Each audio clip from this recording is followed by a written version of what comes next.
sûr, vous payez ce que vous payez.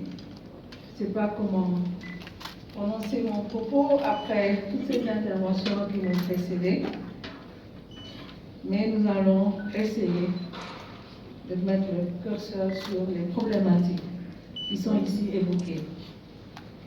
Monsieur le secrétaire général du ministère des Mines et de la Géologie, Monsieur le secrétaire général du ministère du Pétrole et des Énergies, Monsieur le représentant du président de la Commission énergie et ressources minérales de l'Assemblée nationale, honorable député,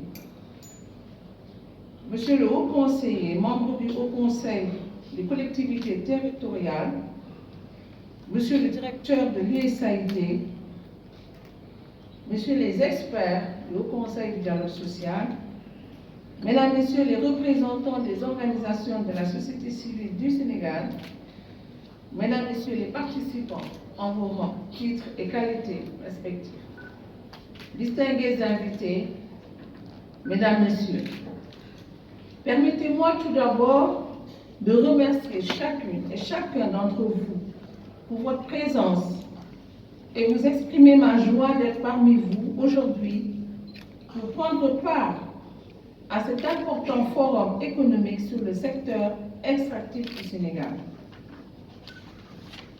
Qu'il me soit également permis d'adresser mes chaleureux remerciements à l'USAID, Traces et EnergyAid pour le choix porté sur le Haut Conseil du dialogue social à travers ma modeste personne.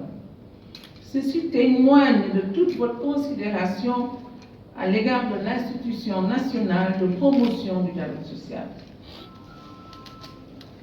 Vous comprendrez donc que c'est avec un réel plaisir que nous avons accepté de présider la présente cérémonie d'ouverture de cet important forum économique.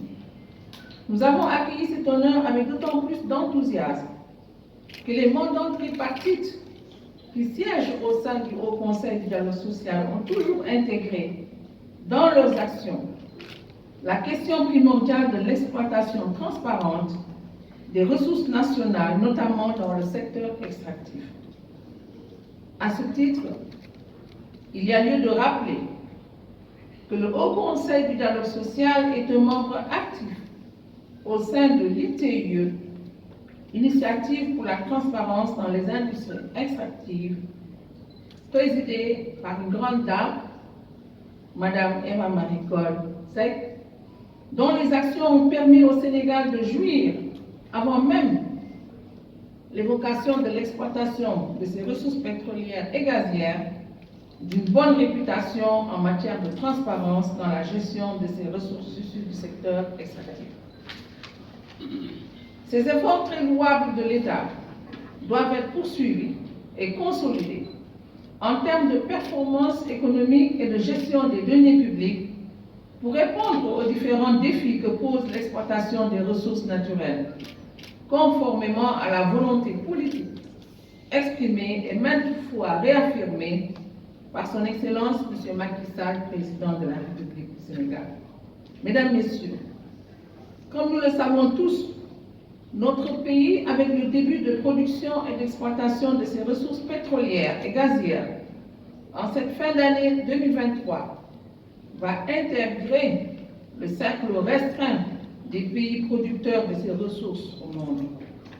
L'effectivité de cette phase d'exploitation des dites ressources naturelles aura certainement des impacts réels sur la vie économique, politique et sociale du pays, en termes d'opportunités d'investissement, de création d'emplois et de transformation structurelle de l'économie nationale, toujours fortement dominée par l'économie informelle. Toutefois, la sensibilité de cette étape ultime du processus de production du pétrole et du gaz nécessite la participation, vous l'avez dit, et la contribution de toutes les forces vives de notre cher pays et de ses partenaires techniques et financiers pour se prémunir des effets néfastes de l'exploitation des ressources naturelles, jadis notées sous d'autres cieux. Sous ce rapport, nous saluons à sa juste valeur la tenue de cet important forum économique sur le secteur extractif et la pertinence d'y avoir associé la société civile qui joue dans nos pays en voie de développement un rôle de vigie et de sentinelle de la démocratie et de la transparence dans la gestion des ressources publiques. Je voudrais donc féliciter les initiateurs de ce forum, issus de la société civile, pour véritablement avoir posé les bonnes questions à la bonne heure et avec des experts, des sachants. Vous l'avez dit, on le dit en Wolof, ceux qui ne savent pas, on entend leur voix. Mais ceux qui savent se taisent. Vous n'avez pas le droit de vous taire, vous devez parler et nous l'acceptons comme tel. Je vous remercie.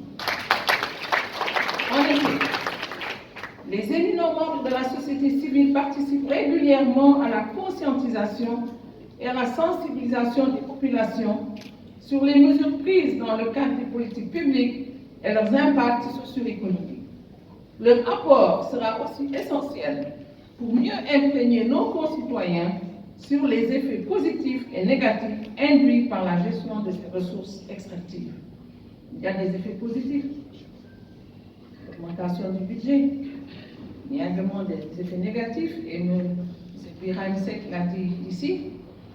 Je le remercie profondément pour les propos tenus à mon endroit, mais je ne vais pas vous rendre la politesse, ce n'est pas une clause de style. J'apprécie également le travail que vous faites sur le terrain. Vous avez parlé de ces maladies. Les experts du travail sont là, mes experts sont là, du Haut Conseil. Les maladies qui sont causées par l'exploitation de ces ressources. Le fait d'impliquer le ministère de la Santé et de l'Action sociale, j'ai noté cet élément dans le passage de votre allocution.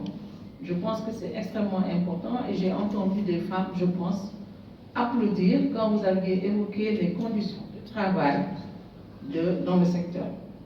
Je vais revenir parce que j'ai une forte demande là pour monsieur le secrétaire général du ministère des Mines.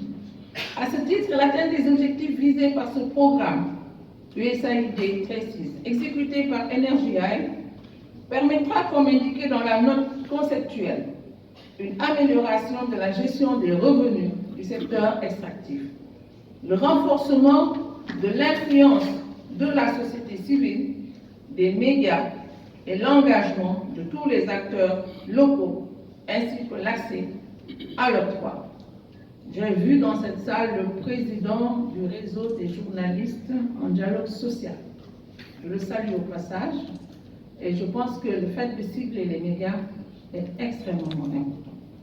Pour sa part, le Haut Conseil du dialogue social, par ma voix, et au nom de tous les mandats tripartites, continuera à jouer pleinement sa partition aux efforts de conscientisation des populations et de transparence dans la gestion des ressources naturelles de notre pays en tant qu'instance nationale de promotion du dialogue social.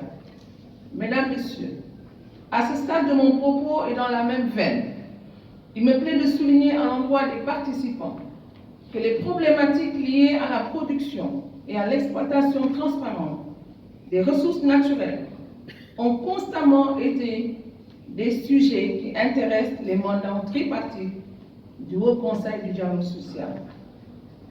Ainsi, dans le cadre de ces activités, notre institution a régulièrement animé des sessions de partage et de concertation sur les questions relatives à l'exploitation de nos ressources naturelles qui ont été consacrées à la 12e Assemblée plénière statutaire tenue en juillet 2018. Je dis bien 2018. Sur le thème, je cite, « La contribution des parties prenantes au dialogue social tripartite en perspective de l'exploitation des ressources pétrolières et gazières ». Sa 15e Assemblée plénière, tenue en juillet-août 2019, a aussi porté sur le partage, sur le développement durable et la meilleure gestion des ressources pétrolières et gazières. Le Haut Conseil a dans son bac 2 rapports importants qui ont été appréciés par le Bureau international du travail et par le PNUE, le Programme des Nations Unies pour l'environnement.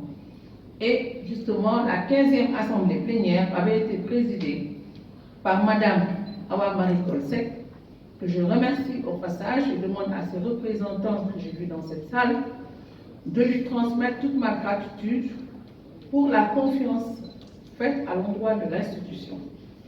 Cette assemblée plénière, je disais, a été présidée par Madame Awa Marie Coll Seck en présence de la représentante résidente du PNUE à l'époque. Conformément à sa mission de promotion du dialogue social et d'aide à la prise de décision des pouvoirs publics, les résultats de nos réflexions et les conclusions de nos différentes activités sont régulièrement transmises aux autorités compétentes. Je vois le représentant de publier ce que vous payez, le coordonnateur.